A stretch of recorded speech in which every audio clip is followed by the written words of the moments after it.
Graça e paz, igreja. Uma satisfação estar novamente aqui para falarmos de mais uma aula da nossa Escola Bíblica Dominical. Neste quarto trimestre de 2020, estamos falando sobre um estudo do livro de Jó. O tema, especificamente, ele é a fragilidade humana e a soberania divina, o sofrimento e a restauração de Jó. Já vimos nesse trimestre, fizemos um contexto, um panorama sobre o livro de Jó, vimos quem era Jó, vimos as coisas que acontecem nos céus e que são desconhecidas ainda de Jó, a respeito de Satanás propor a Deus de que Jó somente é fiel e temente a Deus por conta do tratamento que tem recebido por parte de Deus a respeito da sua prosperidade e das boas coisas que Deus lhe tem dado. Falamos também sobre tudo aquilo que vem na vida de Jó, que é a perda da sua família, a perda dos seus bens, a perda da sua saúde. E começamos a falar sobre o lamento de Jó e também sobre os seus três amigos. Três amigos, quando ficam sabendo das coisas que acontecem com Jó, eles vão até Jó e se prostram ali, ficam na frente de Jó ali, né? Na tentativa de consolar Jó. Durante 7 dias existe um silêncio entre todos ali, entre os quatro, né? Jó e seus três amigos, até que Jó rompe esse silêncio e ele começa a se lamentar. Jó faz 3 lamentos, como nós vimos lá na aula 5. E após esses lamentos, começa a fase dos discursos dos amigos de Jó. Esses 3 amigos vão discursar, ou seja, vão apresentar as suas razões pelas quais eles entendem que Jó está errado. Vamos lembrar aqui que existia, e existe até hoje ainda, uma teologia da causa e efeito. Ou seja, aconteceu, ou melhor, está acontecendo da forma como está acontecendo porque tem alguma coisa no passado que justifique. Ou seja, existe uma causa e existe um efeito por consequência.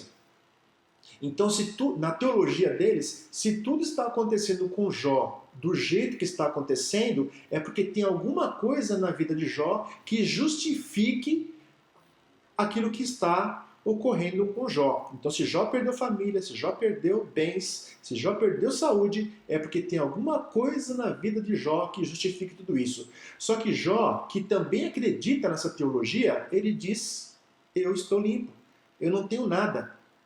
Por que está acontecendo tudo isso? A indignação de Jó é essa. Jó não entende por que está acontecendo tudo aquilo com ele. Muito bem. Então, seus amigos, a partir de agora, eles vão fazer discursos. Então, na aula 6, a professora Adriana, ela apresentou o discurso do primeiro dos amigos, que foi Elifaz. Foi Elifaz que fez esse discurso, que é o mais velho. O segundo discurso foi apresentado a semana passada pelo professor Aislan, que foi o discurso de Bildade. E hoje nós vamos falar sobre o terceiro discurso, que é o discurso de Zofar. E a pergunta que fica a respeito dessa teologia de Zofar, digamos assim, é: o justo não passa por tribulação? Lembrando, teologia da causa e efeito. Se estão acontecendo aquelas coisas com Jó, é porque tem alguma coisa. Então o justo não passa por tribulação? Jó, você está dizendo que você é justo, então você não deveria estar passando pelo que você está passando. É esse o entendimento que vigora, digamos assim, entre essas pessoas. Queridos, Senhor Deus e Pai, nós te damos graças, Senhor. Nos ajuda, ó Pai, a entender um pouquinho mais a Tua Palavra, nos ajuda a entender um pouquinho mais do livro de Jó, das coisas que aconteceram com Jó. Nos ajuda, Senhor, a termos a persistência de Jó, de declarar a sua inocência, de declarar que está inculpável diante de Ti, Senhor. O Senhor mesmo atestou que Jó era reto, que ele era temente a Ti, que ele era um homem bom. E, Senhor, Jó tinha consciência disso, ó Deus. E para ter consciência disso, Senhor, a pessoa tem que saber exatamente os caminhos pelos quais está andando. Então, em nome de Jesus Cristo, Senhor, nós te pedimos, nos ajuda a andar de forma tão íntegra quanto Jó andou, para que possamos também ter a mesma confiança diante de Ti, de declararmos a nossa inocência, Pai, em nome de Jesus Cristo. Sabemos, ó Pai, que somos dependentes do Teu Espírito Santo, pela palavra que foi revelada pelo Teu Filho Jesus Cristo. Em nome de Jesus, somos totalmente dependentes da Tua palavra, da Tua força, da Tua graça, Senhor. E queremos assim ser, Senhor, porque na nossa força nós não conseguimos andar. Então nos ajuda, Senhor, que o Teu Espírito Santo nos ajude nessa manhã a entender um pouquinho mais sobre como andar na Tua presença e ser grande diante de Ti, aprovado por Ti, como Jó foi. Jó foi. Te pedimos isso no nome excelso de Jesus Cristo. Amém. Então nessa aula 8 vamos falar sobre a teologia de Zofar. O justo não passa por tribulação?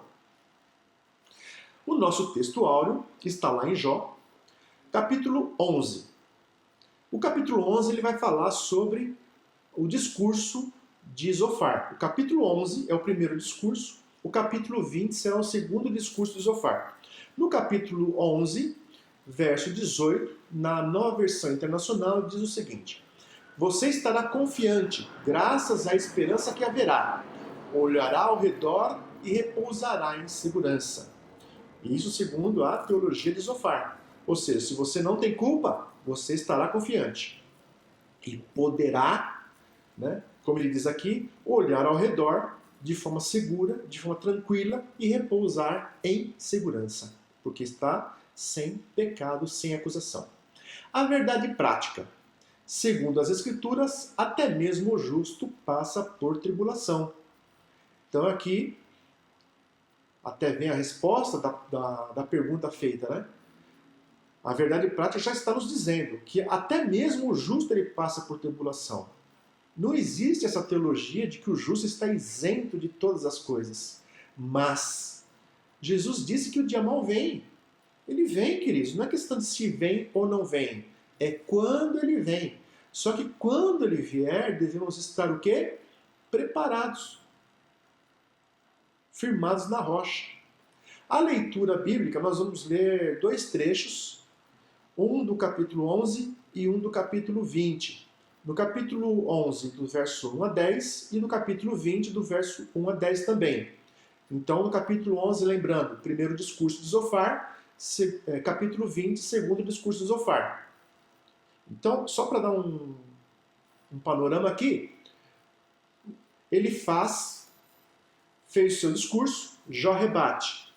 Bildade faz seu discurso, Jó rebate.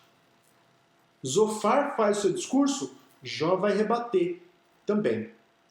Na sequência, existe um segundo ciclo de argumentos.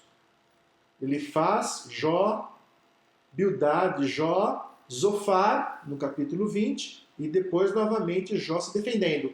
E um terceiro ciclo, onde ele faz novamente, vai discursar, Bildade também vai discursar, só que Zofar não vai discursar uma terceira vez, ele faz apenas 2 discursos. Então vamos lá em parte do primeiro discurso de Zofar. Então Zofar de Naamate respondeu: Ficarão sem resposta todas essas palavras? Irá confirmar-se o que esse tagarela diz? Sua conversa tola calará os homens? Ninguém o repreenderá por sua zombaria? Você diz a Deus: a doutrina que eu aceito é perfeita, e sou puro aos teus olhos. Ah, se Deus falasse com você, se contra você abrisse os lábios e revelasse os segredos da sabedoria, pois a verdadeira sabedoria é complexa. Fique sabendo que Deus esqueceu alguns de seus pecados. Você consegue prescrutar os mistérios de Deus? Pode sondar os limites do Todo-Poderoso? São mais altos que os céus. O que você poderá fazer? São mais profundos que as profundezas. O que você poderá saber? Seu comprimento é maior do que a terra, e a sua largura é maior que o mar. Se ele ordena uma prisão e convoca o tribunal, quem poderá opor-se? Agora o segundo discurso de Jó. Então Zofar de Naamate respondeu, agitam-se os meus pensamentos e levam-me a responder, porque estou profundamente perturbado. Ouvi uma repreensão que me desonra, e o meu entendimento faz-me contestar. Certamente você sabe que sempre foi assim, desde a antiguidade. desde que o homem foi posto na terra. O riso dos maus é passageiro, e a alegria dos ímpios dura apenas um instante. Mesmo que o seu orgulho chegue aos céus e a sua cabeça toque as nuvens, ele perecerá para sempre, como o seu próprio excremento. Os que o tinham visto perguntarão: onde ele foi parar? Ele voa e vai-se como um sonho, para nunca mais ser encontrado, banido como uma visão noturna. O olho que o viu não o verá mais, nem ao seu lugar o tornará a ver. Seus filhos terão que indenizar os pobres. Ele próprio, com suas mãos, terá que refazer sua riqueza. Então, Jó, esse segundo discurso de Jó, verso 1 a 10 do capítulo 20. Nossa introdução. Zofar é o último dos três amigos de Jó a discursar, após Elifaz e Bildade. Então, como nós dissemos, primeiro Elifaz, pela própria idade, sendo ele mais velho, depois Bildade e Zofar, sendo o mais novo, vai discursar. Lembrando, Elifaz e Bildade vão discursar 3 vezes. Zofar discursa 2 vezes. Zofar discursa em 2 oportunidades, capítulos 11 e 20. A cada discurso, Jó apresenta a sua resposta, capítulos 12 a 14 e também no capítulo 21. Então é bom a gente ter em mente que toda vez que um amigo de Jó discursa, Jó vem e dá a sua resposta na sequência. Enquanto Elifaz e Bildade fazem 3 discursos, cada um, Zofar faz 2. Zofar, porém, é o mais severo de todos em suas acusações a Jó. Então, quando a gente lê os discursos, a gente vê que Zofar, não sei se pela idade ou porque estava muito indignado, ele é o mais incisivo nas suas acusações. Ele é até bem taxativo em relação a Jó, a dizer que Jó tem pecado na vida dele e ele precisa se consertar. Nós vamos ver aqui que Zofar chega até a recomendar o que deve fazer Jó, o que deve fazer para ele se consertar diante de Deus. Primeiro tópico da nossa lição de hoje. Deus se mostra sábio quando aflige o pecador. Isso é a teologia de Zofar, tá bem? Deus se mostra sábio quando aflige o pecador. Primeiro, Deus grande e sábio. Queridos, eu já falei em aulas anteriores que o livro de Jó, ele não é um livro fácil de ler.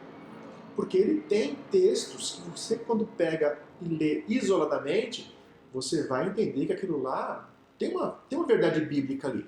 Porém, quando você pega e aplica na vida de Jó, a vida de Jó, você vai ver que aquilo lá, ele é relativo. Nós vamos ver sobre isso aqui. Por isso que nós temos de ler o livro de Jó e entendê-lo dentro do contexto da palavra de Deus na sua integralidade. Para Zofar, o sofrimento de Jó é resultado do julgamento de Deus, pois Deus é sábio ao reprimir o mal. Então, para Zofar, o que estava acontecendo? Tudo aquilo que Jó estava sofrendo era resultado do julgamento de Deus. E Zofar é interessante. Ele entra nos discursos, ele começa a discursar como um verdadeiro advogado de Deus. É interessante, Zofar ele vem como se fosse para defender Deus, para dizer que Deus é sábio, Deus está agindo com razão. Você, Jó, é que não sabe que tem pecado. Deus sabe todas as coisas. Se está fazendo assim com você, ele faz de forma justa. E os bons não passam por tribulação, só paga quem deve. Essa é a teologia de Zofar. Os bons não vão passar por tribulação. Então, se Jó está passando, significa que Jó tem alguma coisa no seu passado que o condena. Só paga quem deve. Para Zofar, Jó fez 3 coisas que ele entende, 3 ou 4 coisas aqui, que são consideradas repreensivas, de repreensão. Então, primeiro, Jó exagerou nas suas argumentações. Jó foi desrespeitoso. Jó foi injusto, foi justo aos próprios olhos. Zofar não admite esse tipo de coisa. Como é que o homem pode se declarar justo diante de Deus? Zofar não entende isso. E Jó, segundo Zofar, teria sido ignorante sobre as coisas de Deus. Vamos ver esses textos aqui? Olha só. O que Zofar diz a respeito de Jó. Ficarão sem resposta a todas essas palavras? Irá confirmar-se o que esse tagarela diz? Ou seja, todas aquelas... o que veio nos capítulos anteriores, né? Capítulo 9, 10, 11, quando Jó ele se defende, Zofar entende que a defesa de Jó ela é sem fundamento, sem cabimento. E aí ele fala, tudo que esse tagarela falou vai ficar sem resposta? Olha só a justiça de Zofar. Isso aqui é amigo, né, queridos? Os amigos de Jó é interessante, eles foram inclusive lá para consolá-lo e acabam sendo acusadores de Jó. Que triste. No verso 3 ele fala, sua conversa tola calará os homens? Ninguém o repreenderá por sua zombaria? Ou seja, ele está achando que Jó tem uma conversa muito requintada. Ele consegue convencer as pessoas. Só que ele não consegue convencer a Zofar. Então Zofar ele fica irritado, digamos assim, com isso. Nós vamos ficar quietos? Nós vamos ficar quietos diante de tudo isso que a gente está ouvindo?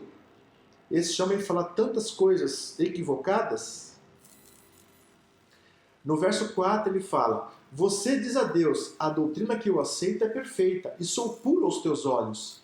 Então aqui Zofar está vendo que Jó está se declarando inculpável diante de Deus, coisa que é inaceitável para Jó, para Zofar, melhor dizendo. E nos versos 5 e 6, Zofar diz, se Deus falasse com você, se contra você abrisse os lábios e revelasse os segredos da sabedoria, pois a verdadeira sabedoria é complexa. Então Zofar, lembrem que eu falei que ele está aqui como um advogado de Deus, e ele vem, já que Deus não pode falar, ele está falando. Se Deus pudesse falar com você, Deus ia te mostrar onde você errou. Porque Deus é sábio, a sabedoria dele é altíssima. No subtópico 2 do tópico 1, diz, Deus não é indiferente à ação do ímpio. Para Zofar, né? Zofar acusa Jó de se considerar puro e sem culpa. Está lá no capítulo 11, né? Verso 4, 9, 21 e depois no 10, 7. Para Zofar, se Deus fosse debater com Jó, seria revelada a sua sabedoria e demonstrada a sua iniquidade. Sabe aquilo que não é visível a ninguém? Talvez nem a você mesmo, mas Deus sabe? É isso que Zofar está dizendo. Você pode até alegar que não sabe, mas tem coisa dentro de você. Ele diz para Jó, digamos assim. Por conseguinte, Jó veria que Deus o tratava com justiça, porque Deus é justo. Mas o problema da teologia de Zofar é que ele entende, Deus é justo. Zofar está certo nisso. Só que para Zofar, o problema de Jó é que Jó está sendo repreendido por Deus. Para ele, a tribulação de Jó é resultado do seu pecado. É uma paga pelo pecado que ele tem praticado. Só que Jó insiste em dizer, eu estou limpo e reto. Lá no verso 4, né? Você diz a Deus, a doutrina que eu aceito é perfeita e sou puro aos teus olhos. Conquanto eu seja íntegro, já não me importo comigo. Despreza a minha própria vida. Jó, aqui é Jó falando. Ele confirmando que ele é justo. Bem sabes que eu não sou o culpado, todavia não há ninguém que possa me livrar da tua mão. Essa aqui já na versão Nova Almeida atualizada, para confirmar que Jó, ele bate o pé, digamos assim, para dizer que ele não tem pecado, tá bem, queridos? Isso é uma qualidade de Jó. Na verdade, Jó tinha uma consciência da sua integridade. E o subtópico 3, tolos se passando por sábios. Aí vem, digamos assim, a resposta de Jó, né? Porque Jó já ouviu Elifaz, já ouviu Bildade e agora ouviu Zofar. E ele não aguenta. Jó fica indignado com essas coisas que ele ouve dos 3 amigos também. Os amigos de Jó foram até ele para consolá-lo. Entretanto, de consoladores passam a acusadores, dizendo que Jó tem alguma coisa na vida. A gente tem que tomar cuidado, queridos, porque às vezes nós temos a intenção de ajudar alguma pessoa que passa por alguma dificuldade, e pode acontecer conosco também isso daí. Em vez de nós tentarmos consolar a pessoa, levar paz àquela pessoa, a gente passa também ao papel de acusador, querendo buscar saber por que aquela pessoa está passando por aquela dificuldade. Ah, a pessoa perdeu o emprego. Puxa, em vez de você abraçar a pessoa, puxa, irmão, vamos seguir firme. Está precisando de alguma coisa? Não. Pô, irmão, mas o que você fez? Você trabalhou direitinho? Você cumpriu todas as obrigações da empresa? A gente busca saber por que a pessoa foi demitida. Não em dar uma força para que a pessoa siga em frente. Então, cuidado, hein? Então, assim como acontecia com os amigos lá de Jó, pode acontecer conosco também. Jó rejeita as acusações e os considera como mentirosos e charlatães. Então Jó, ele ouve todas aquelas acusações, mas ele fala, vocês estão enganados. Jó quer defender-se diante do próprio Deus e provar que está certo. Então Jó fala assim, ó, vocês, porém, me difamam com mentiras. Todos vocês são médicos que não valem nada. Ou seja, vocês querem levar a cura, mas não, vocês não têm a cura. Mas desejo falar ao Todo-Poderoso e defender a minha causa diante de Deus. Jó está pleiteando o quê? Está pleiteando um momento com o juiz da causa. Para que ele possa chegar diante do juiz da causa e falar assim, poxa, mas por que está acontecendo tudo isso comigo? Jó quer uma explicação. O tópico 2. A conversão como resposta à aflição. Purificação moral. Zofar tem certeza de que há pecado em Jó. Nós estamos falando bastante disso, né? E volto a dizer, assim como Zofar fazia julgamento, nós, nos dias de hoje, podemos estar fazendo julgamento também. Então é importante a gente estudar isso aqui. A única forma de Jó se restabelecer é purificando-se moralmente com. Então aqui vai a receita, digamos assim, de Zofar a respeito de Jó. Zofar entende que Jó precisa tomar algumas atitudes na sua vida para ser aceito diante de Deus e para acabar com toda aquela tribulação. Agora, vamos estudar cada uma dessas aqui e vamos falar assim, Zofar não está certo? Se você olhar essas três soluções, digamos assim, que Zofar apresenta, nós vamos concordar com Jó, com Zofar. A primeira coisa que Zofar propõe ali para Jó é o seguinte, você tem que ter uma conduta correta, uma conduta íntegra diante de Deus. Segundo, você precisa orar. Você precisa orar. E terceiro, você precisa renunciar ao pecado. Poxa, mas se Zofar está falando tudo isso, onde que Zofar erra? Onde que está o erro na teologia de Zofar? O erro na teologia de Zofar está aqui, ó. Que Zofar, ele tenta restaurar as coisas, mas não pela graça de Deus, mas pela conduta do homem em se tornando aceitável para Deus. Se o homem praticar a justiça, ele passa a ser aceito. Então, é como se fosse uma pintura. Vamos tratar do exterior. É um moralismo salvífico. Vamos tratar do moral, tá bem? Então, não dependendo da graça de Deus aqui. Esse é um erro da parte da teologia de Zofar, que também pode acontecer nos nossos dias, a partir do momento que nós, para sermos aceitos diante de Deus, começamos a fazer coisas boas. A gente acha que se eu melhorar a minha conduta, eu vou ser aceito diante de Deus. Sim, também.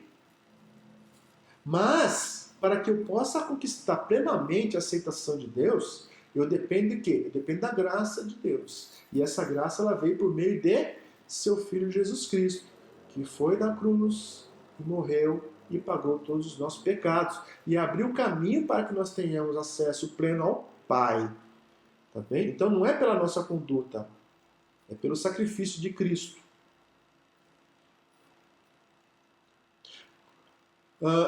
Aqui é Zofar dizendo: contudo, se você lhe consagrar o coração e estender as mãos para ele, se afastar das suas mãos o pecado e não permitir que a maldade habite em sua tenda, então você levantará o rosto sem envergonhar-se, será firme e destemido. Então olha só a teoria de Zofar. Ele está dizendo que se você fizer tudo isso aqui, consagre o seu coração, ora a Deus, estende as tuas mãos, se afasta do pecado, não permite que o mal venha à sua casa. Aí sim você vai poder levantar a cabeça e andar de nariz empinado de novo. Porque você não vai ter vergonha de nada. Deus vai aceitá-lo.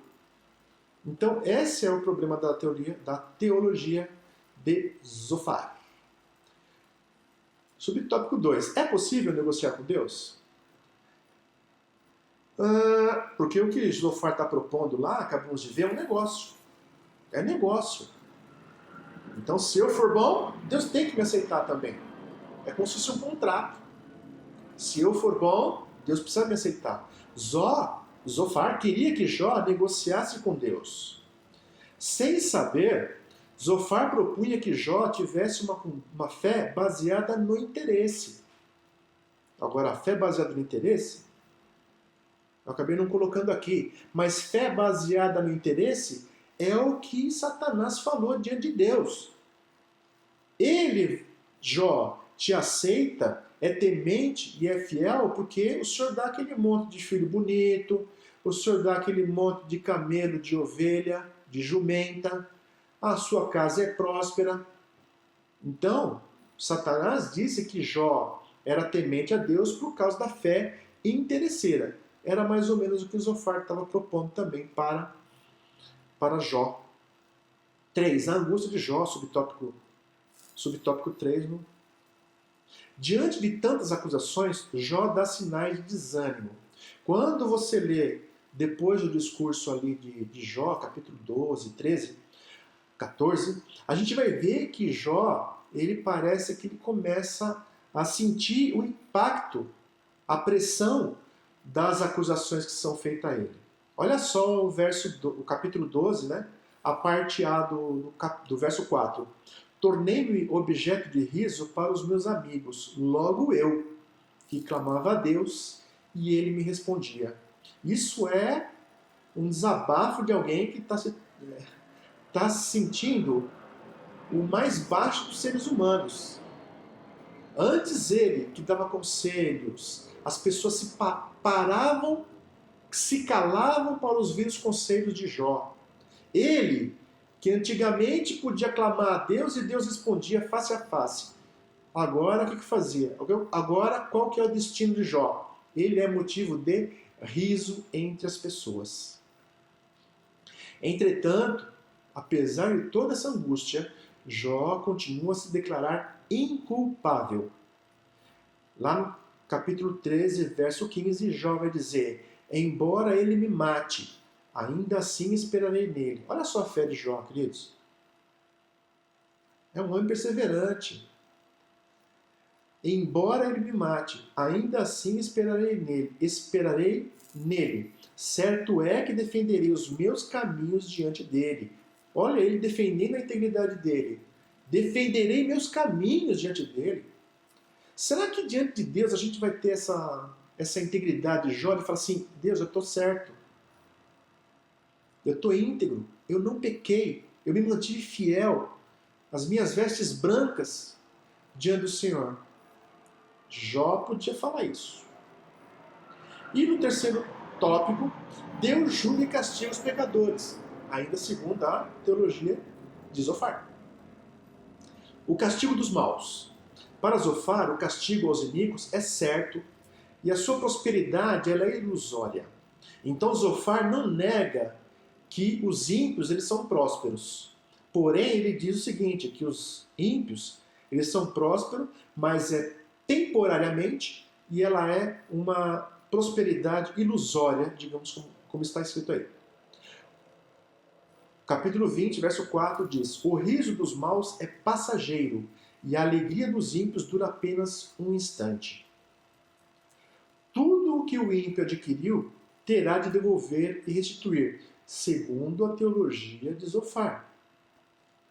Terá que devolver aquilo pelo que lutou, sem aproveitá-lo, e não desfrutará dos lucros do seu comércio. Capítulo 20, verso 18. Porém, aí o subtópico 2, Jó diante de um paradoxo. Jó contradita a teologia de Zofar, tendo a seu favor a sua experiência, porque Jó pega e fala assim, não é isso que eu tenho visto. Você está dizendo que os ímpios prosperam apenas temporariamente, apenas por um período, que eles não têm longevidade, que eles não têm um sucesso, mas não é isso que eu tenho visto. Jó observara ímpios com longa vida, com longevidade e também com prosperidade. Jó teve discernimento para entender se as palavras eram fundadas na verdade.